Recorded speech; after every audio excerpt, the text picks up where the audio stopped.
Well, hello, and welcome to another edition of From the Woods Today. We have our first 2022 edition. Yeah, happy New Isn't Year's to that awesome? you. Yeah, and all of our viewers today. It's awesome. Yes, I'm Renee Williams, and I'm here with my co-host Billy Thomas. And we love that we're starting out this new year with you. Yes, indeed. Hopefully everybody had a nice holiday break. Our hearts are still breaking for our friends in Western Kentucky, and we got to keep them in mind as we go forward and help them kind of recover from this. But we are excited to be with you today. This new show for the first show of the year. It's really exciting. And thank you all for being with us today.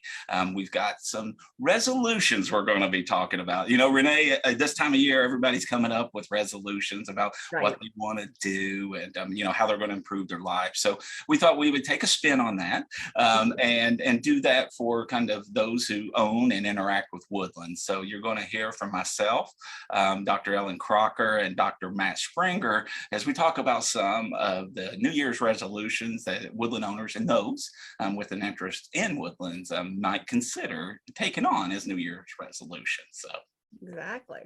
So, we have all three of you on today. So let's go ahead and get started. I think you're going to start us off with New Year's resolutions for woodland owners. Yes, ma'am. So let's go ahead and get that going. I'm going to go ahead and share my screen and hopefully we're good there. So again, I wanted to talk a little bit about our New Year's resolutions, right? So we're going to try to talk about some related to woodlands, and hopefully it'll give you some inspiration, maybe a few ideas on what you can do to try to have a deeper connection with your woodlands over this year. So this is a nice little image from Pennyrouse State Park, and it looks like we might end up getting some of that across Kentucky soon.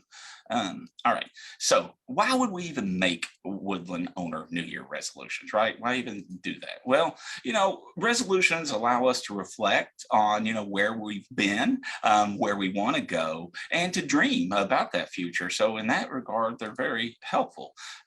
And they also allow us to be very intentional with our time and our resources. Those are two of the things that we have so little of. We never have enough time and we never have enough resources to do everything that we want to do. But by establishing some New Year's resolutions, you have the ability to kind of really focus your attention and your efforts, and maybe you'll get the most out of them that way. They allow us to develop hope as well, right? As we're thinking forward to the future and what that future might look like, that gives us hope. And that hope, hopefully, can turn into action. And they also challenge us, right? They give us something that we want to achieve, something that we want to see happen in the future, and that lays out a challenge for us. And it really kind of forces us to take some responsibility to seeing that come to fruition. So they're good in that way as well. And hopefully they will give you some inspiration, right? They will inspire us to do positive things in our woodlands and in our lives to make an improvement from where we've been over this past year. So that's kind of the context and the foundation of why we're going to have these resolutions. So let's talk about what we think are some good New Year's resolutions for woodland owners here in Kentucky. All right, so I'll give you a quick preview and then we'll talk about each of these just a little bit more. So the first one is get to know your woods, and we'll expand on each. Next, review or establish your ownership objectives, and we'll talk about why that's so important. Connect with a forester wildlife biologist. I put that in there in case you have not, that we want you to connect with one this year. Review or get a woodland management plan. We'll talk a little bit about what that is and its importance and how it can help you achieve your objectives for your property. And then finally, we'll wrap up with ways that we can share and enjoy our woodlands with family and friends, and hopefully develop deeper connections to them. So let's expand on those a little bit more. All right, so first, get to know your woods. Kentucky is a beautiful, wonderful state. It's incredibly diverse. Whether you're in Paducah or Pikeville, things are going to be a little bit different, right? We have different tree species, we have different plants, we have different animals. There's just a lot to explore in there. So I would encourage you to get to know some of those tree species, right? With over 100 tree species here in Kentucky, there's sure to be lots of trees on your woodlands. Do you know them all? Do you know the most important ones that you have? have on there. So I think that would be a nice challenge to kind of get to know your woods a little bit better and start with learning more about the trees, right? So we can also look at the soils, right? The soils are the foundation of all of our trees and our agriculture, and everything we do really starts with that soil. So getting to know that soil is important. And the Natural Resources Conservation Service has an amazing application. It's a web-based application called the Web Soil Survey. I got a link here on the page, or you can just type in Web Soil Survey, and then you can navigate to your parcel of land, and you will be able to find so much information about that land, including the soils and the capacity of those soils, like what grows well there, and what might be successful. So that's a good thing that you can do. And then, once we looked at the soils, and we can kind of raise our eyes up a little bit and look at the trees. And we do on this show every week a common tree here in Kentucky. So there's lots of resources to find out about trees here in Kentucky. But a really easy, great one is this Common Trees webpage. And it is full of all the videos that Laurie Thomas has been creating over the last couple of years. And there's just so much great content in those. So once you kind of know what trees you've got on your property and you want to learn more about them, then come on over to the Common Trees of Kentucky website, and you will be able to find out much more about those. The other thing I would encourage you to do is identify problem areas. If you've been a listener of this show, we always concentrate on trying to get problems before they grow too large. And invasive plants are a great example of that. And you'll hear Dr. Crocker talk a little bit more about that. But you may have some other problem areas as well. You may have some problems with tree regeneration in an area, whether it's invasive plant related or not. You may have some erosion in an area. You may have trespass issues. You may have trouble getting access to areas. All of those can be problem areas that will stand in your way of your objectives being achieved. So learn to identify what those are, and then that'll allow us to develop and formulate actions that we can implement to address those problem areas. And if you happen to be an absentee woodland owner, and we know here in Kentucky that a good portion of our woodland owners are absentee woodland owners, then I would really encourage you, if you don't already, get to know the neighbors around that property. Right? They're going to be eyes and ears on the ground when you're not around, and they can let you know what's going on. So drop them a card. You can find their address through the local Property Valuation Administration office, because all property owners' addresses are listed. But get to know your neighbors, and you can kind of start narrowing down a little bit as you're looking at that web soil survey of who those neighbors might be. But let them know, let them know that you care about your woodlands and they're important to you, that even though that you're not there all the time. And you'll be surprised about how that might pay dividends down the road. They can let you know if you've got issues going on, and help you catch problems before they get too large. So I would encourage you to do that if you are an absentee landowner. All right, next, number 2 resolution for new woodland owners for this new year. Let's review or establish your objectives and share those, right? That's important. Our woodlands will likely outlive all of us, so they're going to be passed on to future generations. So that legacy of management, all of that effort and time that you've put into your woodlands, right? We need that next generation to be on board with that and help carry that torch forward. So a part of that is getting them engaged in that property and making them feel some ownership and make sure that they're vested in that. So part of that is establishing objectives for that property. What do we want out of our property? What do we want it to accomplish, right? So let's talk about that, because if you don't have good objectives, you don't really know which direction to go with your woodlands. We always say that our management objectives really are going to be the things that drive the action that we take. We have an objective in mind, and we want to be able to go out and get that. It's important to recognize too that you can have multiple objectives, right? And you can still be managing the same set of woods for multiple objectives, but you have to be purposeful about it. You can't just get narrowly focused on one thing, right? Our woodlands are diverse and they can support a wide variety of objectives, but being very thoughtful and purposeful will allow you to achieve multiple objectives through your management practices. Next, the conditions of your woodlands can and probably should shape shape your objectives, right? You have to be realistic with your objectives. You may want something, but really the cost and the time to make it happen on your woodlands is really prohibitive. So your objectives need to be grounded in reality, and that reality needs to be really somewhat at least the current conditions of your woodlands, because that's going to set you up to know, where you can go next with them. And again, I mentioned it before, but engaging family members, I would encourage you to really, if you haven't done this in the past, do so. It is a great way, and you'll be surprised. They will latch onto it. I've seen it happen many times. Give them a reason to be part of it, and often they will come. What's that? The field of dreams. Build it, and they will come. Right. So engage the family members and get them part of it. And if you're not really sure what your woodlands are capable of, and you've not really done much with them to date, that's where working with foresters and wildlife biologists and some of these other natural resource professionals will really pay dividends, because they have the expertise, they have the local knowledge, and they can understand your woodlands potential, and they can help share that with you, and they can help match that potential with your objectives. So that's something we would really encourage you to do. And that kind of leads into our New Year's resolution number 3. Connect with your forester or wildlife biologist. So if you haven't done if you don't know who your biologist or your forester is, get to know them, right? And if you've had a relationship in the past and it's kind of grown a little stale, reach out to them and get to connect with them again. It's really important, because these natural resource professionals that are out there, they're dedicated to trying to help you get the most out of your property. So when was the last time you spoke with your forester or wildlife biologist? And if it's been more than a little while, pick up the phone, shoot them an email, let them know, what's going on with your property, let them know what you'd like to do next. And they will be really delighted, I think, to help you navigate that.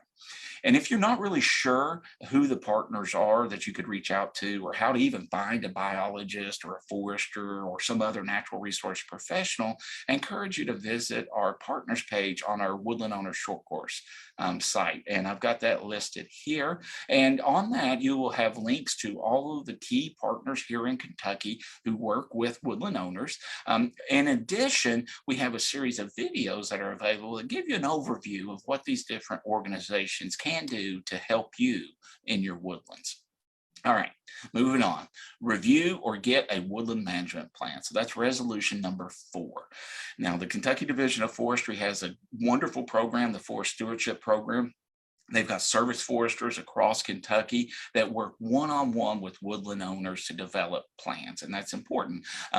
Kentucky Division of Forestry is kind of the go-to agency when it comes to that. There are other foresters out there that you can work with, whether they be consulting foresters or technical service providers that are affiliated with the Natural Resources Conservation Service. So you have a pool of foresters that can help develop that woodland management plan for you, and that plan is important. If you don't have a plan, I encourage you to get one. And if you do have a plan, you really need to review it and make sure that it is still applicable, because these plans are meant to be that roadmap for your property, right? What are you going to achieve with your property? What are those objectives, and how are we going to get there? This woodland management plan is that, right? It gives you that map of how you're going to get there. With that said, things change, right? We're dealing with a very dynamic ecosystem. Trees grow and die all the time, and maybe things in your life change, right? Maybe your objectives for your property have changed, so that dictates a change in some management practices. So with that said, I really encourage you to think of that woodland management plan not as a static thing that's set on a shelf and you just do a check that you've got one, but use it, right? And it should be a very living document, right? I love to see woodland management plans are just dog-eared and coffee stains and got mud on them, because that tells me they've probably been used, they've been in a truck or in a four-wheeler, and somebody's really trying to use them and get the most out of them. So they don't do much good on the shelf, but you got to use them, right?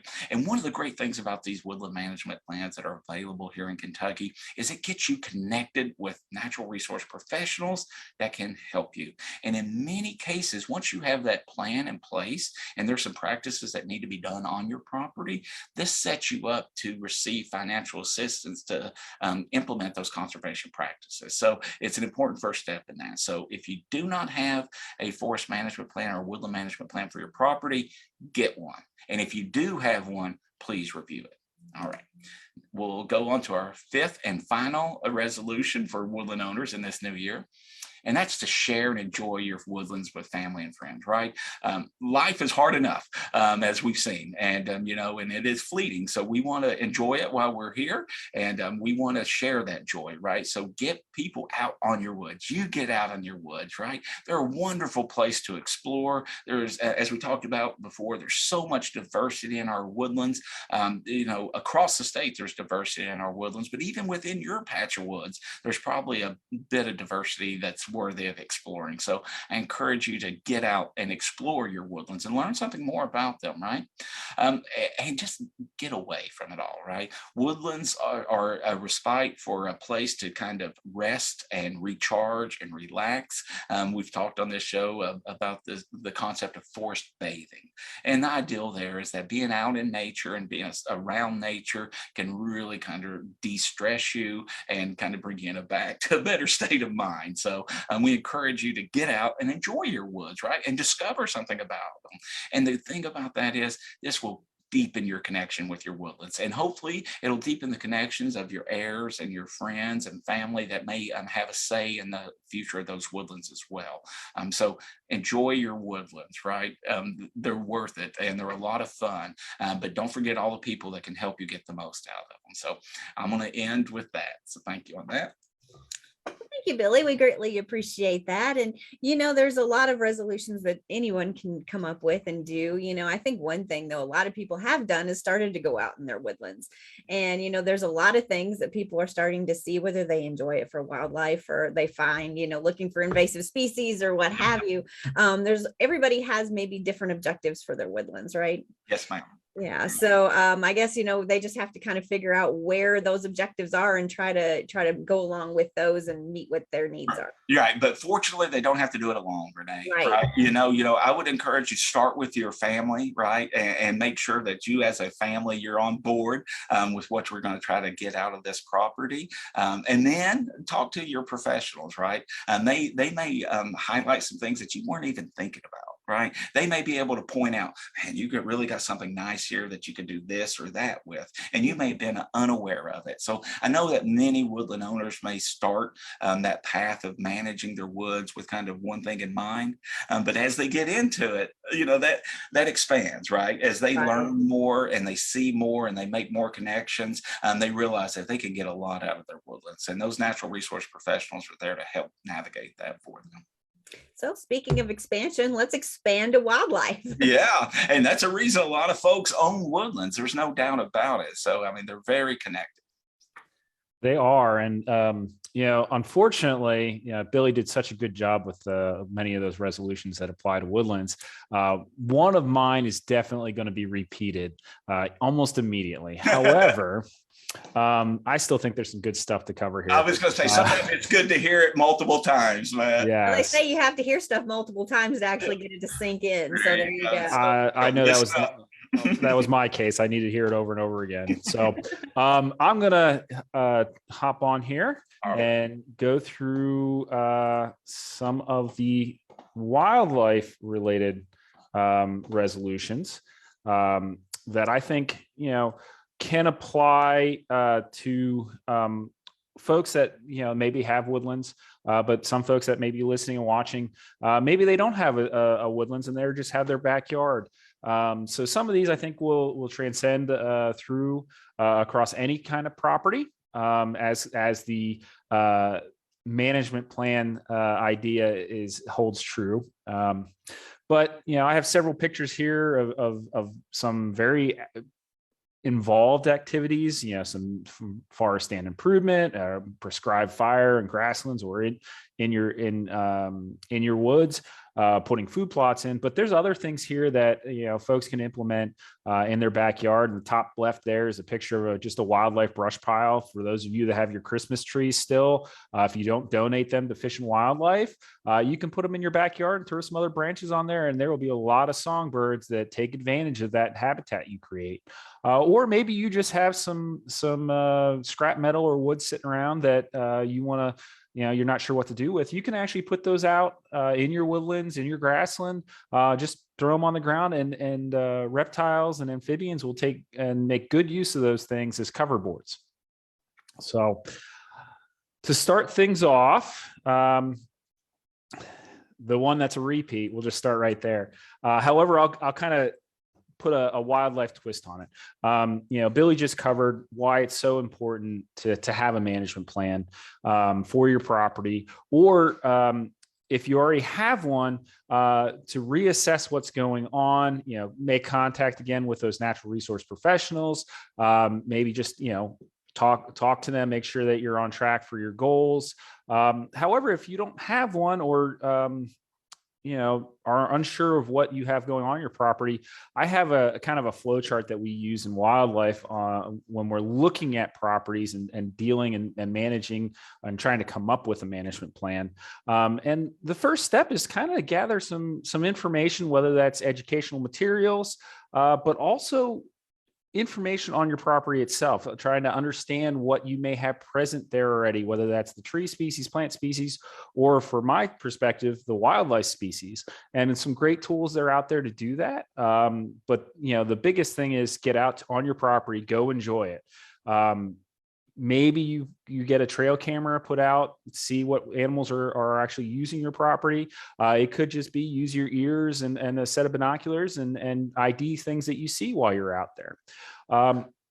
But if you have a management plan, one of the big things that we like to talk about is within wildlife is it's a living document. It really is. You need to go out. You may implement a management technique, whether that's a population management technique or a habitat management technique, and immediately you start reassessing what's going on and how effective that was to meet your management goals. So if you have a management plan, as whether that's a wildlife management plan or a forestry management plan, I'm going to reiterate the idea that you should reassess that on a regular basis and try to go out there and gather information, or talk to your natural resource professionals to have them help you make sure that you are on track to have success with that management plan. So I'm not going to spend too much time on that. So let's shift over to a simple strategy that can have a huge impact, and whether that's on a large property or in my case, just in my front yard when I was living in Lexington, and in my front yard now that I'm in Frankfurt, plant more natives. This has an astounding benefit to insects, pollinators, everything that eats them, or the plants that you put in terms of wildlife. So you are basically creating a improved system as long as you are using native plants for that region. You can make them and select species of plants that are producing very colorful flowers, especially if you're trying to do this in landscaping for a house or a building, as you see in the top right. But anything you can do to have more natives on your property is a beneficial activity for wildlife, insects, and just the ecosystem in general. The next one here, and I may be getting a little ahead of our next speaker, as Billy kind of did as well. Dr. Crocker, I'm sure, is going to mention this, but if you have a property and you need, especially right now, as we're in the winter, it's a good time for activities. It may not be the best time to do the pulling of invasives, but trying to go out there and get active and treating invasives and getting them off of your property, or helping another group work on controlling invasives, whether that's a park, a land trust, any of those things, that places that can have an impact in terms of just get invasives out of the system and make sure that we're trying to limit or slow their spread or remove them entirely, is a great activity. It's one that you can do on your own property. And like I said, there's parks and all kind of natural areas that regularly have events where they're looking for volunteers to go out and help them get rid of and treat invasive species. It's also a good idea to learn to ID them. If you're not able to do that yet, it's a great activity as well.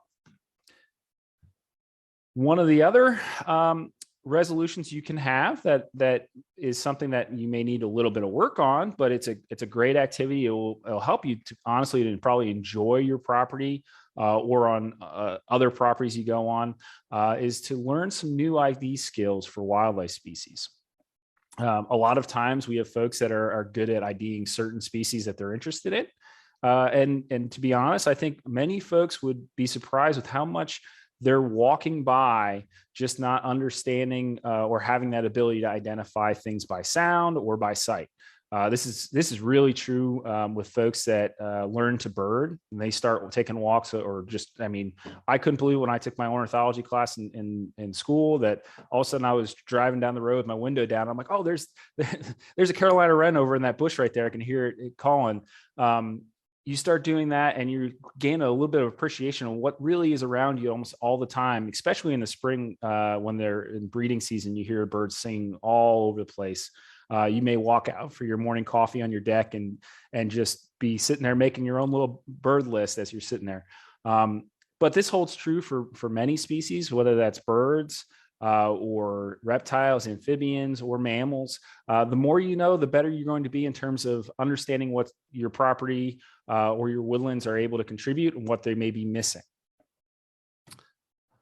And then lastly, I think one that's a great activity for folks, and there's a lot of opportunities out there for it, is to participate in a citizen science project. Obviously, I'm going to throw a wildlife spin on this, but there's many out there. Dr. Crocker has spent a lot of time talking about several on the forestry side. But the wildlife side, there's a lot of folks that participate, especially in the birding avenue with eBird, which is basically a bird list that you can gather as you're out walking around on a trip. You can use it anywhere you are, and it's a consistent 365, 24/7 kind of thing that you can do wherever and whenever if you have those bird identification skills. There's some that are a little bit more involved, things like Project Nest Watch, where you're actually going out and gathering data on nesting success and nest failures for species. One of the bigger ones is the bluebird. And that one's been going for well over a decade and has really helped in management of those species that they're monitoring. Other things that are out there, I mean, many of our natural areas have bio blitzes where you just go out and try to use those newly acquired skills on identification and find out what species are present in an area. I mean, we just had one this past year within 4-H. So maybe you don't want to go do it, but you have a family member, a younger family member that wants to participate. There are many opportunities out there to get involved, help us as scientists manage our natural resources by helping us get better data. You will quickly, I think, gain an appreciation as you take part in how important and also how fun these usually are as an activity. And for any more information on any of those activities, there's multiple websites that really goes through all the details you need to understand what you're trying to sign up for or potentially thinking about signing up for. But most of them are really simple and straightforward. Some of them are, or almost all of them, the bigger ones have phone apps. eBird has a phone app that actually goes along with Merlin ID, which is a bird ID app. So not only will it help you ID the birds and learn the birds, but it also allows you to record them and report that to Cornell Lab of Ornithology, who uses it in a lot of their research. But other ones include iNaturalist. And then, you know, in terms of getting out and being active or trying to make sure your property is up to date on wildlife management and practices that you're trying to achieve for your management plan, Kentucky Department of Fish and Wildlife has a list of habitat how-tos if you're just looking for something to do to try to improve your property, as well as, you know, if you know the more active citizen science projects with Project Nest Watch. There's a website that goes through all the details on how to do those things that they're looking for, which is a little bit more detail oriented, a little more involved, but like I said, most folks, if you read through it and take your time to understand it and ask questions from the organizers, is a really enjoyable activity. So with that, without repeating too many of Billy's activities there, I'm going to hand it back over. So that's the advantage of going first, Dr. Springer. So. I know. We should have rolled a die or something. I don't know. Rock, paper, scissors. Those are some good tips for sure. And like I've said before, I know woodland owners, a lot of times it's wildlife that's really brought them to the table. So, the great tips. Thank you very much for that. Right. Definitely. And a lot of these go hand in hand, right? So talking about it over again is totally fine. Yeah. But one of the things too is forest health. Well, we talk about our health all the time, right? And then here's what we're going to do. We're going to exercise. We're going to eat better. We're going to stop this or stop that. But what about our woods, right? They got to be healthy. What do we do for those? Yeah. So fortunately. We have Dr. Ellen Crocker here to tell us what we can do about that. Excellent. Nice to be joining you all today. And yes, we're going to talk about your New Year's resolutions for not your health, but the health of your woodlands. And, some of this might be familiar, might be things that you're supposed to be doing, but just kind of emphasizing its importance. And this being a time to revisit some of those goals. You own your woods for many different reasons, because you love them, because you love getting out in them, because you love the wildlife, you love the legacy, because you want to harvest timber. There's lots of different reasons for that, but these threats that are around can kind of throw all of that for a loop. So when it comes to forest health, taking this time to revisit and do a few things that might be able to help all of your goals into the future. So one of my first tips, which has already come up today, but again, want to emphasize, is to survey your woods. Now you can do a formal survey of your woods, but what I'm talking about is just getting out in your woods and walking around. What's going on? Maybe you do this all the time, but if you don't, what's going on that's good? What are some positive things that are happening for your goals? What are some potential problems out there? Do you have more invasive plants than you wish? Are you seeing something new? Maybe more dead trees than you remembered? Do you have different species that are coming in? And how do those fit with what you want to do? And I think that's really valuable to kind of reflect on what's happened in the past, but also where you want to be going. And I really recommend, if you haven't already, to test out the Healthy Woods app. Give it a spin in your woodlands. It's a free app for Apple and Android devices, and you can complete an assessment, just walk around in your woods. It'll ask you some different questions, and then at the end, it'll give you a report based on what you saw. What are some recommendations going forward that I think would be really helpful, and also a good starting place to share with any professionals you're working with. Here's what I saw, here's what I want, and how can we get there? So that's New Year's resolution 1, survey your woods. Resolution 2, scout for and report new issues. Now, there are lots and lots of different invasives on the horizon to look out for. In this picture here, you can see the nymphal stage of the spotted lanternfly. It's a new invasive insect that was recently detected really close to Kentucky, just kind of north in Indiana, and we don't want it here. It feeds on all sorts of different species and can cause big problems for trees in landscapes and woodlands and orchards all around. But that's just one. There are many different invasive insects, pathogens, plants, animals to be looking out for. And so I think kind of going hand in hand with that is learning more about the issues in your area. You may not have any feral pigs right now, but what happens if you see some in the future? How should you respond to that? What happens if you see some new plant? Is that an invasive or not. So getting kind of familiar with what's going on. And Matt mentioned some great resources for woodland owners to better identify things and learn new species. I really recommend checking out iNaturalist if you haven't already. It's a great identification tool to kind of have in your back pocket. But then if you do find some new invasive species, and I think this is a new thing that a lot of folks don't do, but it's really helpful. If you do see something that's new and unusual and unexpected, don't just let it sit there, report it. So share that observation. I really recommend using EdMaps. It's a website, but it also has an app for your phone, so it's really easy to use. And I like using it there because it's kind of the place where all the professionals go to report invasive plants. And if you go to their website, they've got really nice distribution maps to show you what's nearby and what's on the way. But even if you're just using iNaturalist, reporting any new species there, reporting them to your forester or your county agent, the sooner you catch something, the sooner you can do something about it and maybe stop it. And then, if you do see some unexpected tree death or other new things, reaching out to someone about that, whether it's your agent or your forester, to kind of follow up on it. Maybe it's no big deal. Some tree death is normal and natural, but if you're seeing unusually high levels of it and kind of suddenly, that's a cause for concern and something that you want to follow up on, not just let sit there for a while. Resolution number 3 is to team up with your neighbors.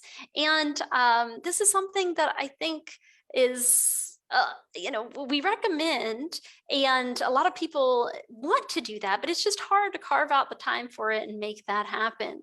But invasive species don't care about property lines. They will cross those, and you can do everything you want on your property to fight invasives. But if it's not happening around you, it's going to really hamper the progress that you can make. In addition, when you start working together with your neighbors, you have the potential to pool costs for different things. So if you're, ordering herbicides or fungicides or insecticides, you can pull those together and get a better deal on them. You could pool resources. Let's say you're hiring someone to do some work. You could pool that together and make that more effective. And then if you do kind of pull together your land for management of different invasives, larger areas may have access to different funding opportunities and resources.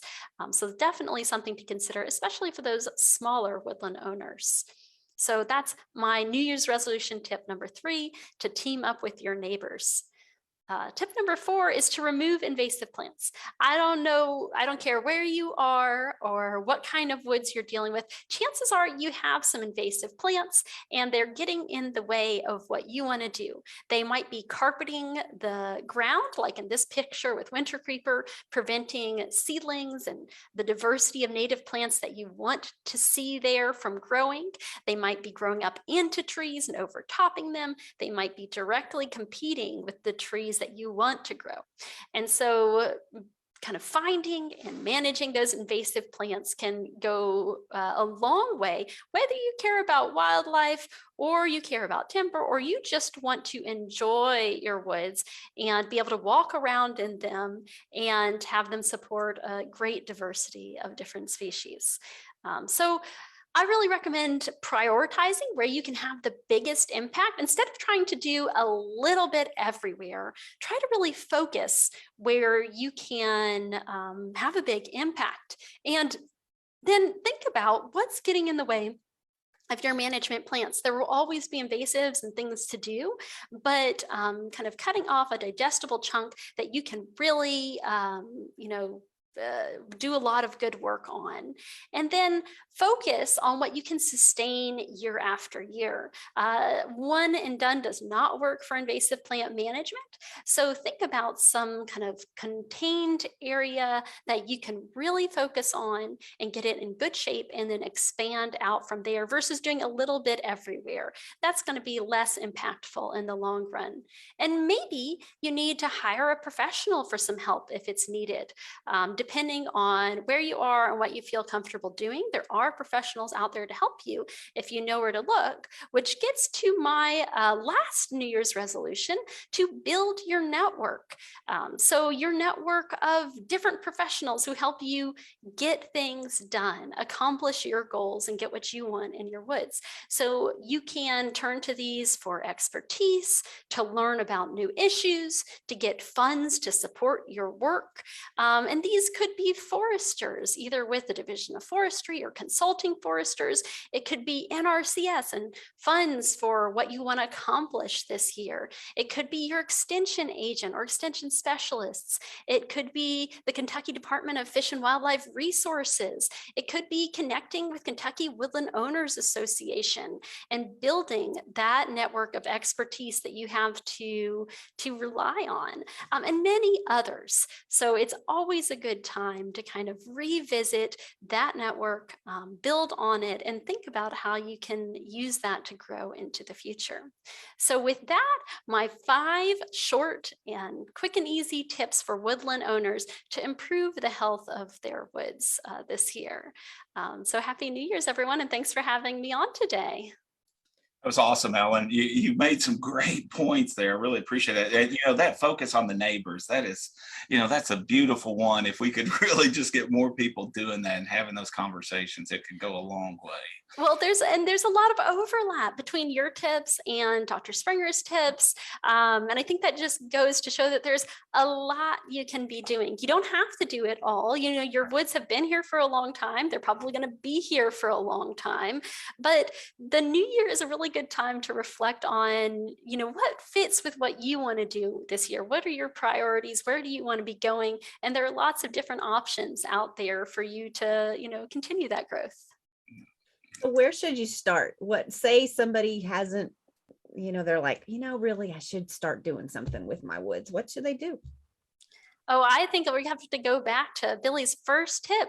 You got to walk around in your woods. You have to think about what you have. If you have a management plan, is it still working for you? Do you need to revisit that? What's getting in the way of things happening if they're not already happening? How about you, Billy?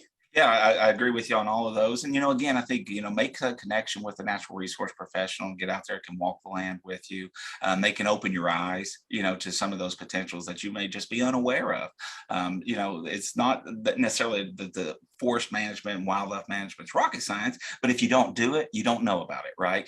And these are people that are professionals at it. They've been doing it. They know the local area, so they can really help you understand your land's potential. And that may help shape your objectives on what you want to do with it. So I would encourage both what Ellen said and what I mentioned.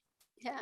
So and Ellen, get out and enjoy them, right? Like, yeah, sure. That's just as we have to take care of our health, right? We've got to get out and enjoy our woods and remind ourselves of their value in many different ways. And I remember once I was out in the woodland and it was completely covered with invasive plants. It had invasives everywhere, and I was with someone walking around and I think it was like, well, how can anyone enjoy this with all these invasive plants? And I think even with that, there is so much value. There's so many benefits. It's not as if just because it's got a few things wrong, it's without value. Right. And so kind of reminding yourself of that even if everything's not perfect, it's got a lot of potential. Yeah, that's a great point, Ellen. I know we all kind of maybe get in our mind that it has to be exactly a certain way, but no, not necessarily. So yeah, good point. So reach out, learn about your woods, reach out to people that can help you. Again, if you've been watching this show, we cover a lot of resources. You can check out our website. There's just so many directions that you can go and get started. And if you don't know, give us a holler. We'd be glad to talk to you about it as well. Yeah, I know, we have this show every week, but that doesn't necessarily mean we're not going to talk to you at other times. Certainly. So, that's one thing that, if somebody does have something in their woods and they're like, I don't know what this is, take some decent pictures of it, get some close-ups, get some far away so we can see it all and, email it to us. We have on our website. No doubt. Between Dr. Springer and Dr. Crocker and a few of our other experts here, there's a good chance they're familiar with what you've got. And if they're not, then that's a concern. Not necessarily on them, but on a situation that we've got that's newly arising. So, it might be something that's popping up, and then we're like, oh, Dr. Crocker might be like, I need to know what that is. Exactly. So good points. Good point. Right. So, we're at the end of our show today. It's a good one. Hopefully you all took away some tips or things that you can do on your woods, and I think enjoy them, right? You're paying taxes on them. You're responsible for them. Get out and enjoy them. And then, try to improve them along the way. And like I said, there's a lot of folks that want to help you. And there's actually financial assistance to help you do some of those practices if you're willing to kind of work through those programs. So don't feel like you're alone is basically what we're telling you. Exactly. And next week we are going to talk about some important things. One, Dr. Jacob Muller is going to be talking about storm damage. He's going to let you know about a website that we have and some information on that. So that might be something you definitely might want to yeah, that's a great point. I know that he and others have been putting together a lot of materials and updating some materials on there, so make sure you check that out. And we're also going to have Chad Nyman on. Chad works with us as well, and he's been on the show before. But he's working with a group on some mass timber buildings, which is the ideal that you can build basically mini skyscrapers out of wood, and you don't have to use all that steel and concrete. So it's a really kind of neat thing, and there's a lot of engineering and a lot of technology that's going on with that. So Chad's going to talk about that and its potential. There's a lot of research going on in it across the country, and it bodes well for our woodlands, because one of the nice things about that, Renee, is we can take some woods that may have not ever been able to go into a home or a building or whatever because of their inferior quality or certain things. And by doing this engineering process with them, we can strengthen those woods and make them resilient enough to be inside and be part of that. So it gives us an opportunity to use some of the trees that maybe don't have any commercial value, right? And that allows us to maybe do some forest management that we otherwise might not be able to do. So this mass timber building is a really neat thing, and Chad is integrated with some architects and others trying to get them on board with building with mass timber. So it would be a great thing for our woodland community and for our forest, because it gives us that ability to do some management where we otherwise might not be able to. So make sure you join us next week